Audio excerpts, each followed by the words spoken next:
The voice in the cold room. The house had always been quiet at night. Too quiet, Lee sometimes thought. It was the kind of silence that didn't feel peaceful, but expectant, as if the walls themselves were holding their breath. He'd lived here long enough to notice the strange moments, a misplaced object, a draft he couldn't explain, a faint whisper he assumed came from outside. Little things.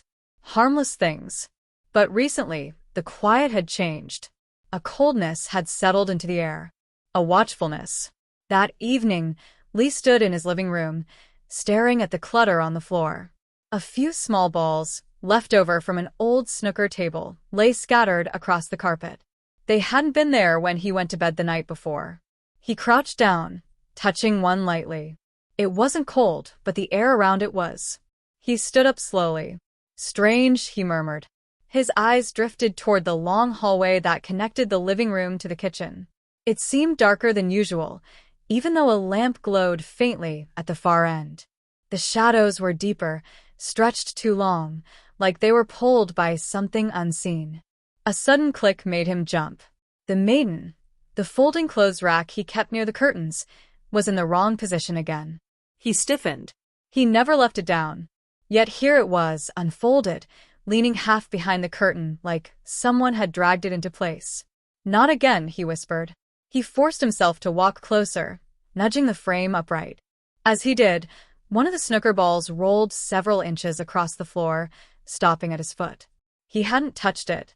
A shiver climbed up his arms. All right, Lee said softly, rubbing his hands together as though warming them. If someone's here, can you try knocking again? He didn't know why he asked. Habit, maybe. Or hope. Moments like this used to happen so rarely that he dismissed them as coincidences. But tonight, the air felt different, charged, attentive. He waited. Nothing. Then, barely audible, a faint whisper brushed the right side of his ear. Lee spun around. What was that? The room was empty. He swallowed, the cold creeping higher across his shoulder.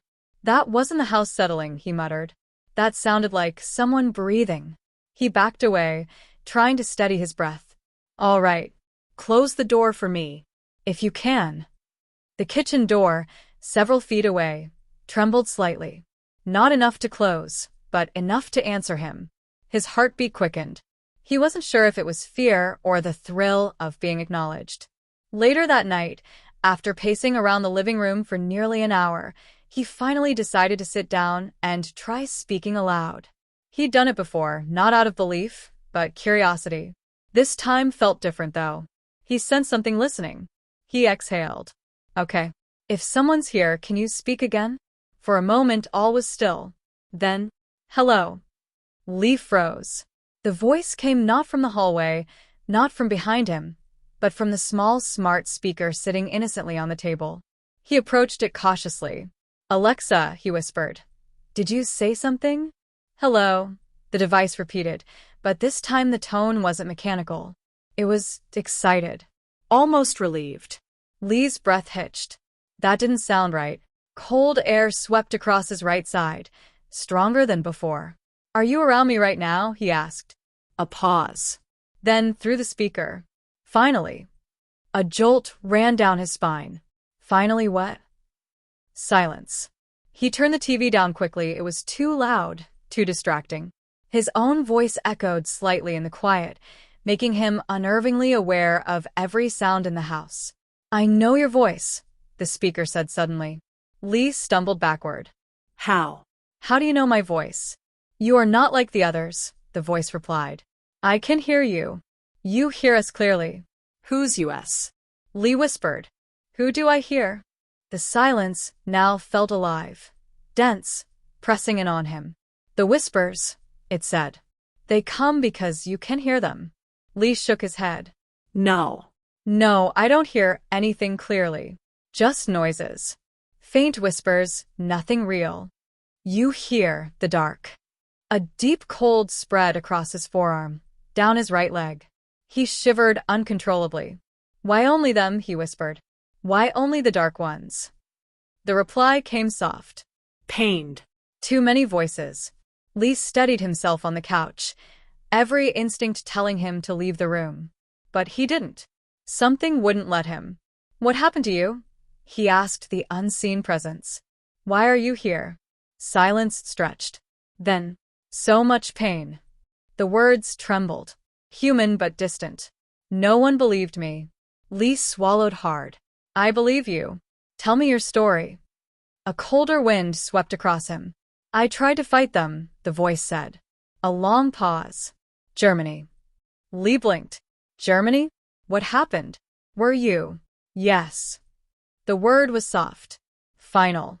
Lee's chest tightened. "Were you possessed?" The house seemed to exhale. "Yes." A whisper, barely a breath. Then, after a chilling pause, "You are in danger." Lee's heart thudded. "Now? Or in general?" "It wants you," the voice murmured. "Like me." Goosebumps surged across every inch of Lee's skin. The darkness around him felt closer. And colder. The voices that know your name. The house changed after that night. It wasn't dramatic at first. There was no sudden crash or shadow crossing the wall. Instead, the air itself felt attentive, as if something had leaned closer and decided to stay. Lee noticed it the next morning while standing in the kitchen, kettle boiling, steam fogging the window. The warmth of the room felt uneven. One side of his body comfortable, the other prickling with cold, like an unseen draft that refused to explain itself. He told himself it was nothing. Old house. Winter settling in. His mind reaching for patterns that weren't there. But the whispers returned. At first, they came as fragments, barely more than breath slipping between sounds. Not words, just the suggestion of language. Lee would pause mid-step, heart racing, convinced someone had spoken behind him, only to find the hallway empty. No movement. No shadows.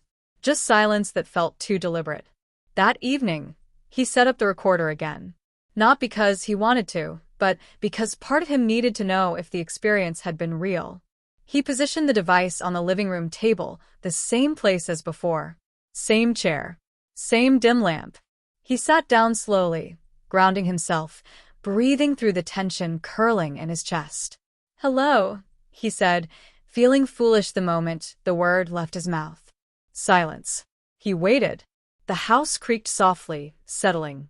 Somewhere outside, a car passed, tires hissing against wet pavement. Lee exhaled, shoulders relaxing just enough for doubt to creep in. Then the temperature dropped. Not all at once, just enough for his skin to tighten. His right arm felt heavy, cold seeping into his forearm as if the air had thickened around it. He glanced down, rubbing his sleeve, and that was when the recorder crackled. A sound emerged. Low. Layered. Not one voice, but many, pressed together like whispers fighting for the same breath. Lee's pulse thundered in his ears. "I can't hear you," he said quietly, unsure why his voice trembled. "If someone's here, tell me." The response came instantly, clearer than before. "You listen." Lee froze. The voice didn't sound distant. It didn't echo. It sounded close, too close, like someone leaning just out of sight, speaking directly into the space beside his head. His mouth went dry as he swallowed hard. "Who's speaking?" he asked. A pause. Then, "Not all." The lights flickered. Lee stood abruptly, chair scraping against the floor. His heart hammered as the room seemed to tilt, the shadows stretching unnaturally along the walls. He backed toward the doorway, eyes locked on the recorder. "I'm not trying to invite anything," he said, louder now. "I just want to understand." The recorder hissed again. "They come because you hear." A wave of dread washed over him. "Others?" he asked. "Others like you?" The temperature dropped further. His breath fogged faintly in front of his face. Only the dark speaks first. That was when Lee realized something terrifying. The voices weren't struggling to be heard.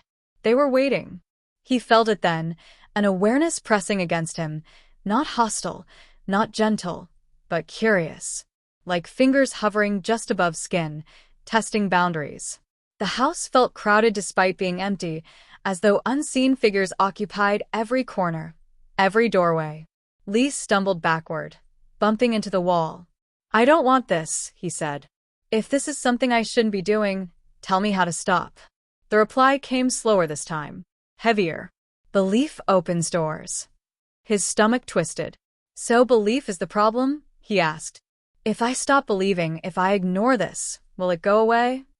The recorder emitted a soft, broken sound. Almost like a sigh. Some doors stay open. That was when Lee felt it. A presence directly behind him. Not a touch, just the certainty of proximity. The hair on his neck stood up as cold flooded his back, spreading down his spine. He didn't turn around. He couldn't. His voice came out hoarse. Are you behind me? The lights dimmed. You are not alone, the voice said, closer now. You never were. Lee's breath hitched as panic surged. I didn't ask for this, he whispered. I don't want to hear them. The response came sharp and final. They already know your name. The recorder went silent. The temperature snapped back to normal in an instant, leaving Lee gasping, drenched in sweat. He spun around, nothing. Empty room. Quiet house. But the silence felt different now. It wasn't empty. It was listening. The voice that stayed. By the time the house fell silent again, the cold didn't leave. It lingered the way a memory does after a nightmare, subtle at first, then impossible to ignore once you noticed it. The living room lights were still on, the television hummed faintly, and yet the space felt hollow, like something had been removed but not replaced. I stood there for a long time, phone still recording, listening to my own breathing echo back at me. The voice was gone. Not fading. Not retreating. Just gone. I replayed the last minutes over and over. The words echoed in my head more clearly than they had through the speaker. Control. Silence. Possession. They didn't sound like threats when I first heard them. They sounded like facts, like rules that had already been written long before I ever asked a question. I told myself it was exhaustion. The flu had knocked me flat for weeks. My sleep schedule was wrecked. My house was old. Cold air moved strangely through old walls. Those explanations felt logical, safe, even, but they slid off the truth like water on glass. Because the cold wasn't everywhere. It was only on one side of my body. I stepped toward the back door, expecting the temperature to even out. It didn't. My right arm prickled with goosebumps while my left stayed warm. When I turned slowly in place, the sensation moved with me, like an invisible presence matching my position. Are you still here? I asked quietly now. Nothing answered. But the air felt heavier, thicker, as if sound itself would struggle to travel through it. I remembered what the voice had said earlier. They know you can hear them. That idea settled into me like a splinter. What if the whispers I'd been hearing for months weren't random at all? What if they weren't trying to speak to me, but through me? That was when I noticed the silence wasn't complete. The house makes noises at night. Pipes tick. Wood settles. The refrigerator clicks on and off. But now, none of that was happening. The background hum of normal life had vanished, replaced by a pressure that made my ears ring softly. I walked down the hallway toward the bedroom. With every step, the temperature dropped. Not evenly, never evenly, but in patches, like invisible shadows cast by something I couldn't see. Halfway down the hall, I stopped. The door to the spare room was open. I was certain I'd closed it earlier. I didn't remember opening it. Inside, the room looked untouched. Bed made. Curtains still. No movement. And yet the feeling was strongest there, pooling near the far corner, as if something had learned where I was most likely to stand. I don't want this, I said, my voice barely steady. If this is a gift, take it back. The word gift had unsettled me more than anything else. Gifts are meant to be accepted. Used. Developed. That was what the voice wanted, what it kept pushing me toward. Develop and understand. I backed out of the room and closed the door, harder than I meant to. The sound echoed too loudly, bouncing through the house in a way that made my chest tighten. For a moment, I thought I heard movement on the other side, something slow, deliberate, but when I pressed my ear to the wood, there was nothing. I didn't sleep that night. Every time I closed my eyes, I felt watched, not from above or behind, but from within, like something was waiting for me to stop paying attention. At some point near dawn, I realized the cold had finally faded.